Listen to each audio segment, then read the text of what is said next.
ಅಲ್ಲ ಕಣೋ, 5 cup ಹೊಡ್ದಿರೋರು match ಸರಿಯಾಗ ಆಡ್ದೆಯ ಇದೇನಲ್ಲ ಹಿಂಗ್ ಸೋಲ್ತವ್ರಲ್ಲ ಅಂದ್ಬಿಟ್ಟು ನಾನು ಬೇಜಾರ ಮಾಡ್ಕೊಂಡು ಒಂದ್ ಕಡಿಕೆ ಕುತ್ಕೊಂಡ್ಬಿಟ್ಟಿದ್ದೆ ಕಣೋ. 9 ಮ್ಯಾಚ್ ಅಲ್ಲಿ 7 ಮ್ಯಾಚ್ ಸೋತೋಗ್ಬಿಟ್ಟಿದ್ರು, 10ನೇ ಮ್ಯಾಚ್ ನವೇ ಸೋತ್ ಕಿತ್ತೋಗ್ಬಿಟ್ಟರು ಅಂತ ಬಾರಿ ಬೇಜಾರಲ್ಲಿ ಕೂತಿದ್ದೆ.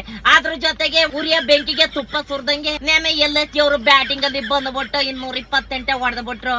ಅಯ್ಯಯ್ಯಯ್ಯಯ್ಯೋ ಪಾಪ ಮುಂಬೈ ಇಂಡಿಯನ್ಸ್ ಅವ್ರು ಬೇರೆ ಪಾಮಲ್ಲಿಲ್ಲ, ಏನು ಹೊಡೆದಾರೋ ಹೊಡೆಯೋದು ಅಂತ ನಾನು ಯೋಚನೆ ಮಾಡ್ತಾ ಇದ್ದೆ. ಅಬ್ಬಾ ರೋಹಿತ್ ಶರ್ಮಾ ಎಲ್ಲಿದ್ನೋ ಏನೋ ಬಂದ ಕೊಡ್ತಾ ಅವನ್ ಜೊತೆಗೆ ಸೌತ್ ಆಫ್ರಿಕಾದ ಅಣ್ಣನೂ ರಿಟಿಕಲ್ಟನ್ ಅವನ್ ಜೊತೆ ಸೇರ್ಕೊಂಡು ಕೊಟ್ಟಿ ಕೆಡಗ್ಬಿಟ್ಟು ಮ್ಯಾನ್ ಆಫ್ ದಿ ಮ್ಯಾಚ್ ಅಣ್ಣ ಸೌತ್ ಆಫ್ರಿಕಾದವ್ರ ಅಣ್ಣಂಗೆ ಕೊಟ್ಟುಬಿಟ್ಟು ಮ್ಯಾಚ್ ಗೆತ್ಕೊಂಡು ಮನೆ ಕಡೆಗೆ ಬಂದ್ಬಿಟ್ರು. ಅಲ್ಲಲ್ಲ ಅದಕ್ಕೆ ಹೇಳೋದು ರೋಹಿತ್ ಶರ್ಮಾ ಅಣ್ಣನಂತ ಪ್ಲೇಯರು ಇದ್ರೆ ಬಾರಿ ಚಂದ ಅಂತ. ಅದಕ್ಕೆ ಹೇಳೋದು ಕಣೋ, ಅನುಭವದಲ್ಲಿ ಅಮೃತ ಅದೇ ಅಂತ.